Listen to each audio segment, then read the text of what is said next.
We ought to talk briefly about sorrow and meditation.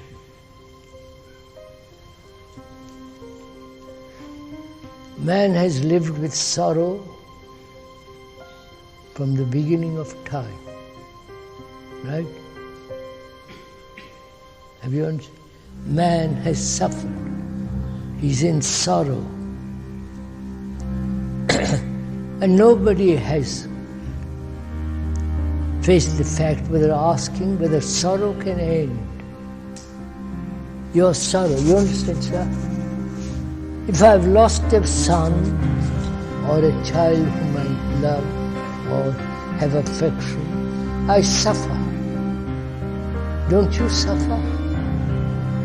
Huh? Is this something strange to you? Huh? Then what do you do about it?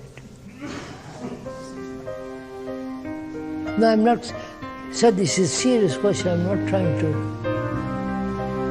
harass you.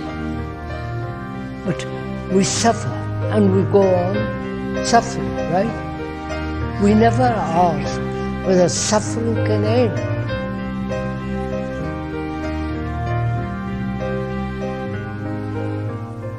And so when you suffer all the time, your brain becomes dull.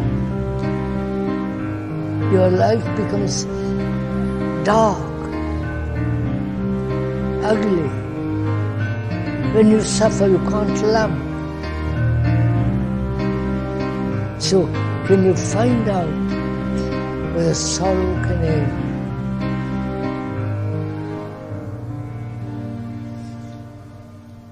Sorrow, part of sorrow is self-pity, right? Isn't there in sorrow self-pity?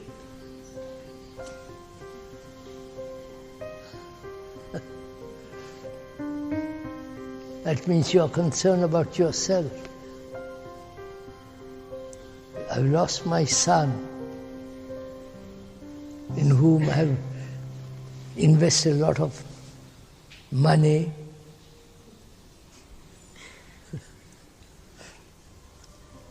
My son, and he dies.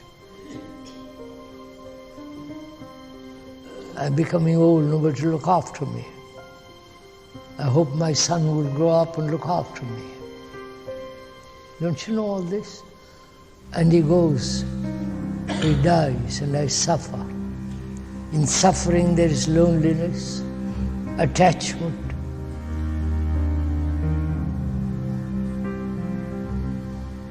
Feeling that I have lost something which can never be replaced. And loneliness is emphasized, brought into my consciousness directly. All that part of suffering. So can all that end? Can you end your attachment to your gods, to your beliefs, to your faith, to your house, to your attachment? You understand, sir? Can you end it? That's what death means, doesn't it?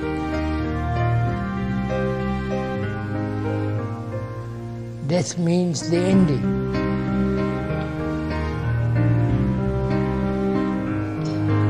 Not the continuity, next life. That may be a theory. And you feel like theories, and that gives you comfort, all right. But there's nothing real about theories or beliefs. What has reality is your attachment to your family, to your belief, to your gods, to your tradition. And death comes along and says, wipe it. Right? So can you, while living, be free of attachment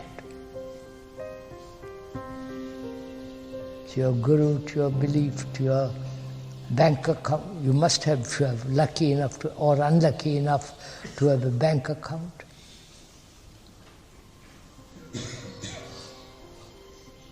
Can you be detached? Be free of all attachment.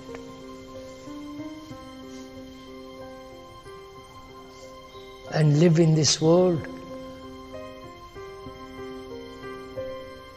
Be free of attachment. Can you? That means living with death all the time. Are you people doing this? Not 50 years later, or frightened of death.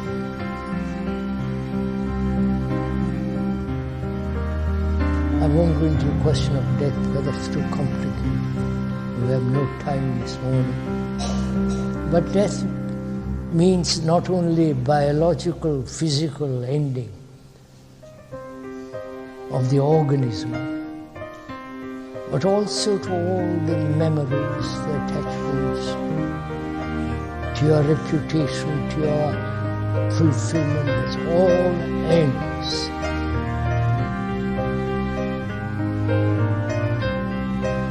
So can you live with death? Not commit suicide, don't do that. Live with death, ending every day all the things that you have psychologically accumulated.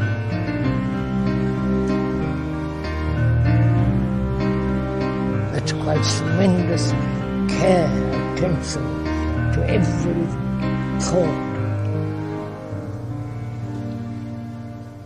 So that you are living all the time with that shadow, with that thing that we call death, which becomes, then you have immense vitality. Not to do more mischief, not to get more money and more fame and all that rubbish, but a brain that becomes extraordinarily alive.